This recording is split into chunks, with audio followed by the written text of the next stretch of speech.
శ్రీ గురుభ్యో నమ. శ్రీ మహాగణాధిపతయే నమ. ఇక కన్యారాశి.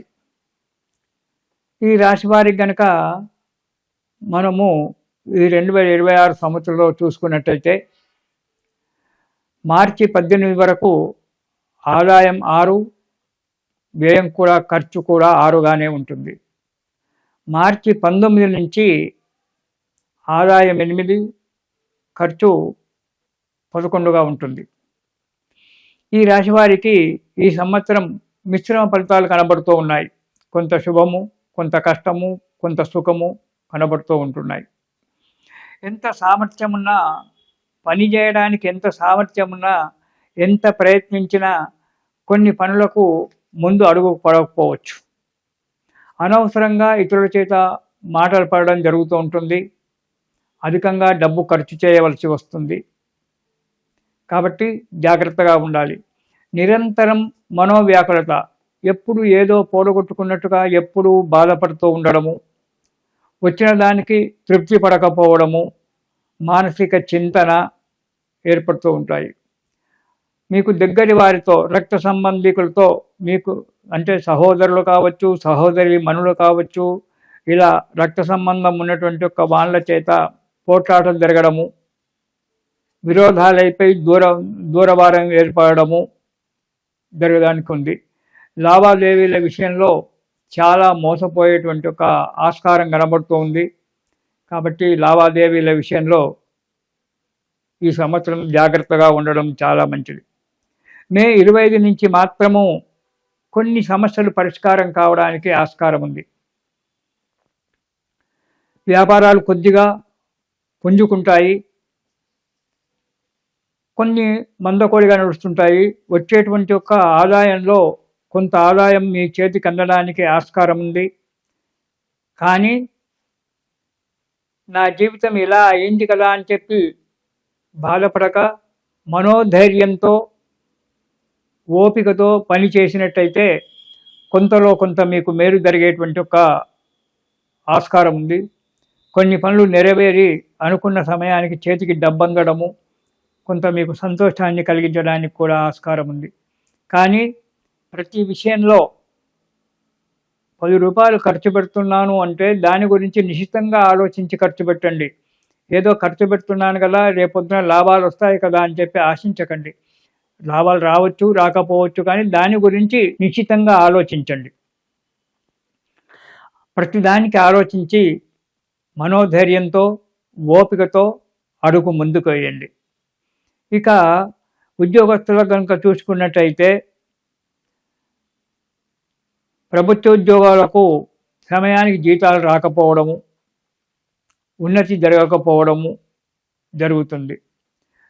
ప్రైవేటు ఉద్యోగస్తులు కూడా చాలా జాగ్రత్తగా ఉండాలి. ఎప్పుడు ఏ కంపెనీ మానేసుకుంటారో తెలియక ఉంటుంది.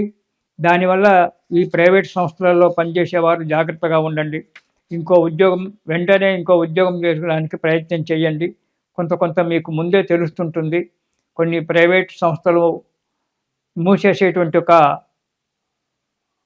ఆలోచన కనబడుతూ ఉంది.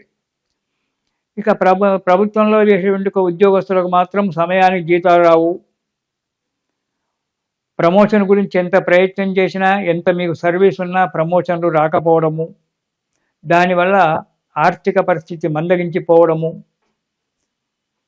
అప్పులు చేయడము, రుణాలు చేయడము, ఆ రుణమిచ్చిన దాతల చేత బాధపడము, సరి అయిన కొత్త వారికి, నిరుద్యోగులకు కొత్తగా ఉద్యోగాలు దొరకకపోవడము, దొరికిన ఉద్యోగంలో కూడా స్థిరత్వం లేకపోవడము, ఎప్పుడు మానసిక చింతన, ఒకవేళ దొరికిన ఉద్యోగంలో అయినా కష్టంగానే ఉండడము, ఎప్పుడు పొమ్మంటారో ఎప్పుడు రమ్మంటారో కూడా తెలియనటువంటి ఒక యోగం కనబడుతోంది. మే 25 తర్వాత మాత్రము కొంతమంది ఉద్యోగస్తులకు కొద్దిగా లాభసాటిగా కనబడుతుంది. వాళ్ళు చేసినటువంటి ఒక ఏమైనా పొరపాటు ఉంటే ఆ సమయంలో వాటిని అధికారులు సరిచేసుకొని వాటికి మంచి చేయడానికి చేయడం అనేది జరుగుతుంది. ఇక విద్యార్థులకు శ్రమకు తగ్గ ఫలితం, దాని గురించి ప్రత్యేకంగా చెప్పుకునేది లేదు. శ్రమకు తగ్గినటువంటి ఒక ఫలితం వస్తుంది. విద్యార్థులు ఎవరో చెప్పారని చెప్పి ఇతను బైపీసీ తీసుకుంటే బాగుంటుంది, ఎంపీసీ తీసుకుంటే బాగుంటుంది, సిఈసీ తీసుకుంటే బాగుంటుంది అని చెప్పి 10 మంది 10 రకాలుగా చెప్తూ ఉంటారు. అలా కాకుండా వారి మాటలు వింటూ మీకు నచ్చిన సబ్జెక్టు మీద ప్రయత్నం చేసి ముందుకు అడిగేయండి. అంతేగాని ఎవరో చెప్పారు, మావాడు డాక్టర్ అయినాడు నువ్వు కూడా బైపీసీ తీసుకో, మావాడు ఇంజనీర్ అయినాడు నువ్వు ఎంపీసీ తీసుకో అని చెప్తే అది నీకు యోగంలో లేకపోవచ్చు. కాబట్టి నీకు ఏ సబ్జెక్టులో అయితే నువ్వు ముందుకు దూసుకొని వెళ్ళగలుగుతావో ఆ సబ్జెక్టును మాత్రమే ఎన్నుకొని ముందుకు అడిగేయండి. భగవంతుడు మీకు సదా మేలు చేస్తుంటాడు. చెప్పుడు మాటలు వినకండి, చెప్పుడు మాటలు విని చెడిపోకండి. విద్యార్థులు కష్టపడండి, చదవండి. రెండవది, కొంత దోషం ఉంది కాబట్టి దుర్మార్గులతో స్నేహితం చేయడం జరుగుతుంది. ఆ దుర్మార్గులతో స్నేహితం చేయడం వల్ల వారి యొక్క గుణాలు కొన్ని మనకు రావడము, దురలవాట్లకు లోను కావడం అనేటువంటి జరుగుతూ ఉంటుంది. దానివల్ల ఇబ్బందుల పాలు కావాల్సి వస్తుంది. కాబట్టి స్నేహితం అనేటువంటిది మంచి విద్యార్థులతో మాత్రమే స్నేహితం చేయాలి.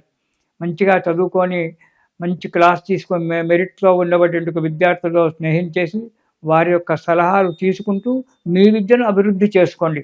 అంతేకాని ఎవరితో పడితే వాటితో స్నేహం చేసి దురలవాట్లకు లోనైపోయి జీవితాలు నాశనం చేసుకోకండి. ఆ సుఖంగా ఉండండి. ఇక వ్యాపారస్తులు చాలా జాగ్రత్తగా ఉండాలి.